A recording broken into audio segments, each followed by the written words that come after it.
En NFL, on aime bien arriver à des conclusions assez rapidement. Et je vous blâme pas, hein, moi je suis carrément de ce style.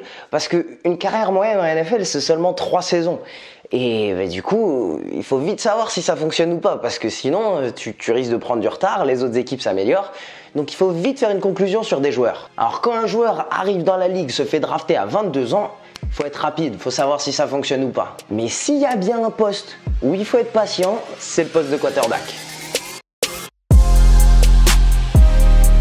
Et salut l'équipe, c'est Samy pour la French Sports News, j'espère que vous avez la pêche. Aujourd'hui on va parler du contrat de Ryan Tannehill. Ryan Tannehill vient de signer un nouveau contrat avec les Tennessee Titans et en général quand un quarterback signe son contrat, on en parle parce qu'il repousse le plafond salarial des quarterbacks et en général de tous les joueurs en NFL, ils signent pour un énorme contrat ou alors si on parle pas du chiffre, on parle d'un contrat peut-être novateur comme l'ancien contrat de Kirk Cousins où il a signé un contrat complètement garanti.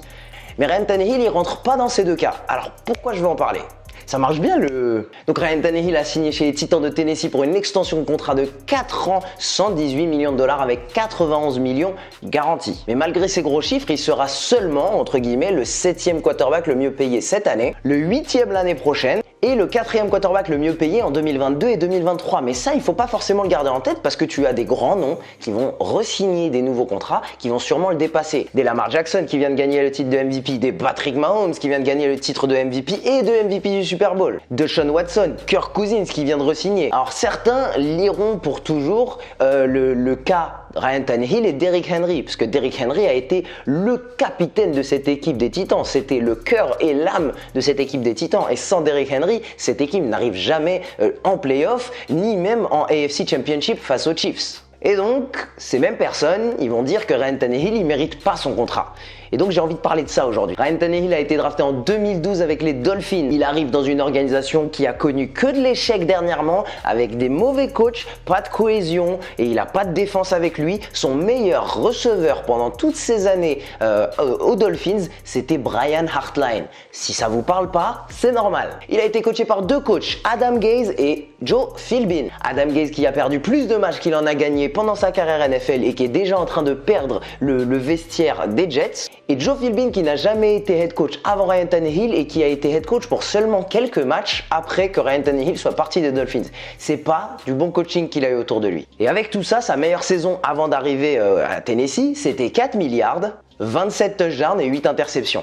Et maintenant que Ryan Tannehill, on lui donne une bonne défense, un bon coaching, une bonne équipe autour de lui, eh ben il fait une saison avec 22 touchdowns, seulement 6 interceptions, 70% de passes complétées et une note de quarterback de 117. Une note de quarterback de 117, c'est très bien. Après 8 années en NFL et 2 équipes, eh ben Ryan Tannehill, il a trouvé son équipe. Ça fait plus que 2 carrières en NFL qu'il lui a fallu pour trouver son équilibre. Et peut-être que c'est pas lui qui s'est réinventé, peut-être que c'est seulement ce qui a été autour de lui qui lui a permis de devenir son plus grand potentiel. Et du coup, peut-être qu'il y a d'autres quarterbacks dans le même cas en NFL.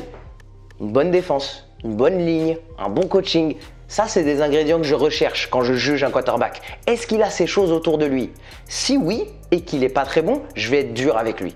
S'il n'a pas ces choses, je lui donne le bénéfice du doute. Il a encore le temps de se développer et peut-être qu'avec les bonnes choses autour de lui, ça peut fonctionner. Du coup, j'ai envie de jouer à un jeu avec vous aujourd'hui. On va prendre des quarterbacks dans cette NFL et on va voir ce qu'ils ont autour de lui. Autour d'eux, du coup. Jared Goff, l'année où il est allé au Super Bowl, il avait une ligne offensive en super bêta. Todd Gurley en bonne santé. Et il avait aussi cette défense menée par Aaron Donald qui était le Defensive Player of the Year. Une année après, Jared Goff avec une ligne blessée, Todd Gurley qui est à moitié dans l'équipe, c'est pas pareil. C'est pas aussi génial. Donc je me dis que Jared Goff, on a vu le meilleur de lui quand il était le mieux entouré. Carson Wentz, après une belle saison et s'être fait les ligaments croisés, les Eagles lui ont donné un contrat. Et cette année, avec une équipe blessée comme pas possible, avec une ligne offensive qui n'avait pas ses titulaires pendant toute la saison, avec un rookie running back et des receveurs qui n'étaient pas censés être là, il a quand même réussi à arriver en playoff.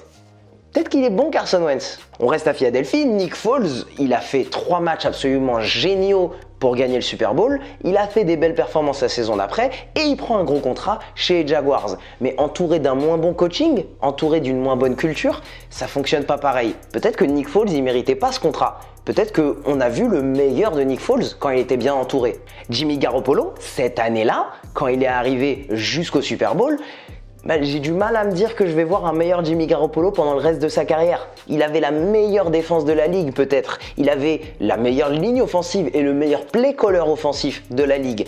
Et il est arrivé jusqu'au Super Bowl. Et il était pas loin de le gagner ce Super Bowl.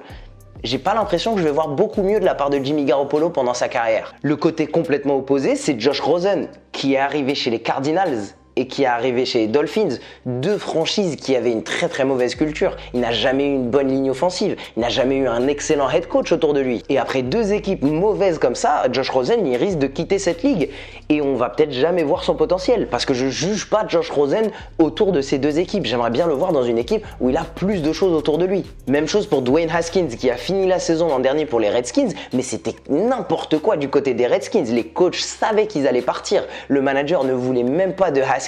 Et on pense aujourd'hui à peut-être drafter Tua qui vient de Alabama. À l'inverse, on a Lamar Jackson qui arrive dans une équipe excellente, qui crée un schéma offensif parfait pour lui, une des meilleures lignes offensives de la ligue, une bonne défense, des bons running backs.